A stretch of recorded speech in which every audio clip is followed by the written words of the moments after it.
Ni maisha, na wakati mwingine kama ni maisha yatatimia. Ni maisha, na kama ni maisha yana mtindo wake, yana mkondo wake ambayo mtu anafaa kuyaishi. Basi katika hadithi yetu ya leo tunaangazia hadithi moja kutoka pale nchi ya India. Kulikuwa na familia moja, na hii familia ilikuwa ni familia ya watu watatu. Ni mama, baba pamoja na kijana wao mdogo. Basi familia hii waliishi pamoja kwa upendo. Ilikuwa ni familia ambayo baba alikuwa ni mkulima, na mama na mtoto walikuwa wakimsaidia baba yao katika shughuli zile za ukulima. Basi ikawa siku moja walikuwa pia na farasi mmoja ambaye walikuwa wanampenda sana, na yule farasi walimweka awe ni mmoja kati ya familia yao, yaani walimuhesabu kama ni kijana mmoja wao katika hiyo familia. Basi yule farasi alikuwa ni mkubwa wa kimo, na yule farasi alikuwa akipendeza sana, na wengi waliweza kuvutiwa sana na yule farasi. Basi yule farasi, huyu mkulima akasema ya kwamba kama hawezi muuza yule farasi, hata mtu aje ale atake kumnunua, basi atakubali. Basi ikawa siku moja mtu mmoja akaja kutoka nje ya nchi, akaja kumnunua yule farasi, kwa sababu alikuwa akisikia watu wakimzungumzia sana kuhusu yule farasi.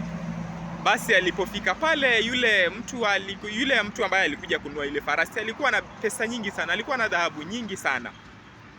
Basi akaweza kumwambia yule mkulima, nitaweza kukukabidhi hizi pesa, hii dhahabu, ili uweze kunipa huyu farasi. Basi yule mkulima akakataa katakata, akamwambia kwamba siwezi kupea farasi wangu, nampenda sana, na huyu farasi ni mmoja kati yetu katika hii familia. Basi yule mtu tena akamwongeza pesa zingine, akamwambia hapana, namhitaji huyu farasi, na kuongeza tena pesa zaidi. Yule mkulima akakataa katakata.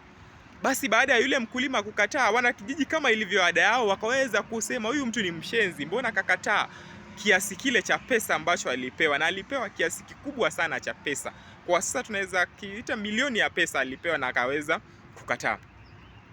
Basi baada ya yule mtu kukataa, siku iliyofuata alipoamka, yule farasi hakumpata pale. Akapata yule farasi wake hayuko pale zizini, ambapo ni kawaida yake yule farasi mahali ambapo anaweka yule farasi, basi alifaa kuwa pale. Basi ikapita siku moja, zikapita siku mbili, hakuweza kumpata yule farasi, na akaweza kujiuliza huyu farasi angeenda wapi. Kama ilivyo ada, akamwambia kijana wake, basi kama huyu farasi hayuko hapa, basi tunamwachia Mwenyezi Mungu. Kama ni mtu amemchukua, basi kama ameenda kivyake, basi atarudi. Wao hawakujishughulisha wakaa. Babaka akamwambia yule kijana, usijishughulishe sana, kama ameenda basi, kama ni mtu amechukua, tumwachie yote Mola. Yote akaisha. Siku mbili zikapita, siku tatu zikapita, ikawa ni siku ya 4. Sasa siku ya 4 ilipofika, yule farasi akarudi akiwa na farasi wengine 5. Yule mkulima alikuwa amekaa pale nje kwake, akashangaa, akafurahi sana kumuona farasi amerudi na farasi wengine 5 wamemfuata nyuma yake, na farasi wale pia walikuwa ni warefu kwa kimo, na pia walikuwa wanavutia sana, kila kitu kwa wale ambao wanajua farasi vile wanavutia.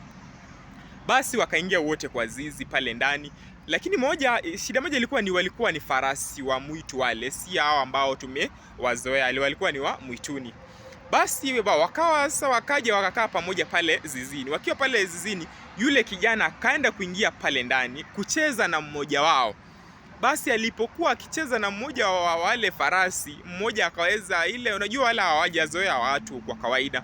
Basi kutowazoea, yule farasi mmoja ambaye ni farasi wa mwitu msitu yule, akaja na zile shughuli za kuwachezesha, labda angekuwa na wachezesha kama tu mnyama mwingine tu, vile alikuwa amezoea kumchezesha huyu farasi mwingine ili aweze labda kuonyesha shughuli mbalimbali.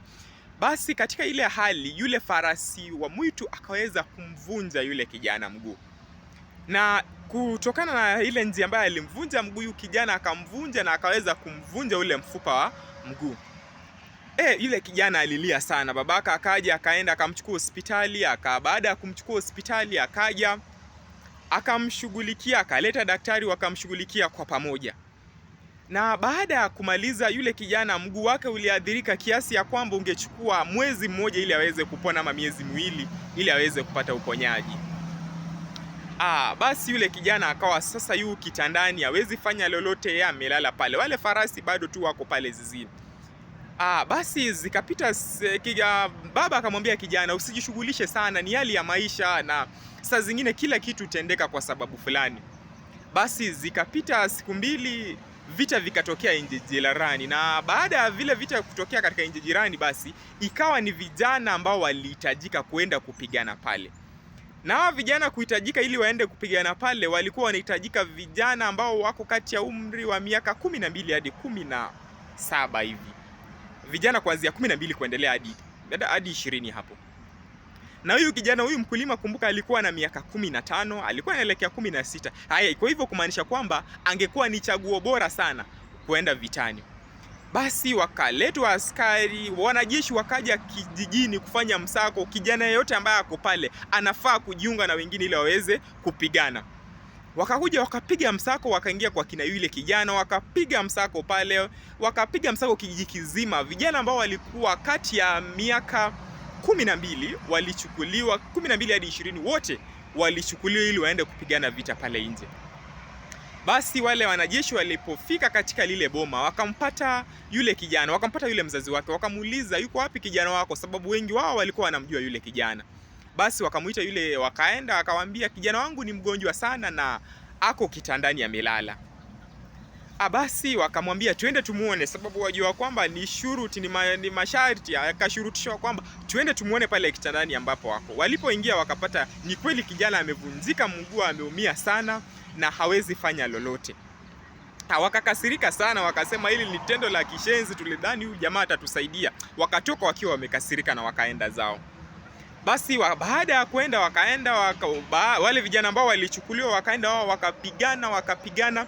Walichukuliwa vijana kama 100 waende kupigana katika nchi jirani. Kitu cha kushangaza, kwa hawa vijana 100 ambao walichukuliwa vitani kwenda kupigana, ni vijana 10 tu ambao walirudi kutoka vitani wakiwa salama. Na hata hawa ambao walirudi kutoka vitani wakiwa salama, wengi wao walikuwa wameumia vibaya sana. Wengi wao walikuwa wamepata maumivu zaidi. Wengi wao, kunao walikuwa wamevunjika miguu, kunao walikuwa wamevunjika mikono, maumivu mbalimbali. Basi wakarudi kijijini, babake akarudi tena. Baada ya hawa vijana kurudi, babake akamwendea yule kijana akamwambia, kijana wangu, katika haya maisha kunayo baadhi ya mambo ambayo hufanyika kwa njia mbalimbali. Kwa mfano, wakati farasi wetu aliweza kupotea, kumbuka mara ya kwanza nilikataa kumuuza yule farasi. Baada ya siku kadhaa yule farasi akapotea, akapotea kwenda kwingine. Na baada ya yeye kurudi, akarudi na farasi wengine. Na hawa farasi wengine ambao alirudi na wao, mmoja wao aliweza kukuumiza wewe. Baada ya farasi mmoja wao kukuumiza, ikaweza kusababishia wewe kuwekwa kitandani ili uweze kupona. Baada ya hilo kidogo ukashtukia wale wanajeshi, afisa wa polisi wamekuja kufanya msako huku kwa boma kutafuta vijana ili waende kupigana. Wajua kwamba kwa wale vijana ambao walienda kupigana ni vijana 10 tu ambao wamerudi, na hata hawa wamerudi wamepata yale maumivu ambayo ni maumivu makubwa sana, wameumia vibaya sana. Basi baba akamwambia kijana wake, katika haya maisha kunayo mambo ambayo hufanyika kwa njia mbalimbali. Katika haya maisha ambayo tunaishi, baadhi ya mambo hufanyika kwa njia ambayo huyaelewi. Kuna kitu ambacho hufanyika kwa sababu wewe mwenyewe yule farasi kuumiza, hukujua kwamba alikuwa anakusaidia ili kujiepusha kuchukuliwa vitani. Na uenda vitani labda ungechukuliwa na uende pale upoteze yale maisha yako ama jambo lolote likufanyikie. Jiulize ya kwamba kama ningemuuza yule farasi, labda kwa sasa singekuwa na kuona mbele yangu. Akamwambia, kijana wangu, katika haya maisha usiwahi jiuliza mbona hili likafanyika. Katika maisha mambo yanafanyika kwa njia fulani ambayo huwezi yaelewa. Labda kwa leo huwezi yaelewa, lakini ikifika kesho yake basi utaweza kuelewa ni sababu gani ambayo ilisababisha jambo hili kufanyika. Zidi kuungana na shirika hili letu la Siro Swahili Media. Tutakujuza habari nyingi kwa lugha ya Kiswahili na pia na mambo mengine. Ni yule msikilizaji wako ambaye amebobea, ni yule kijana wenu ambaye amebobea, Alexander Siro.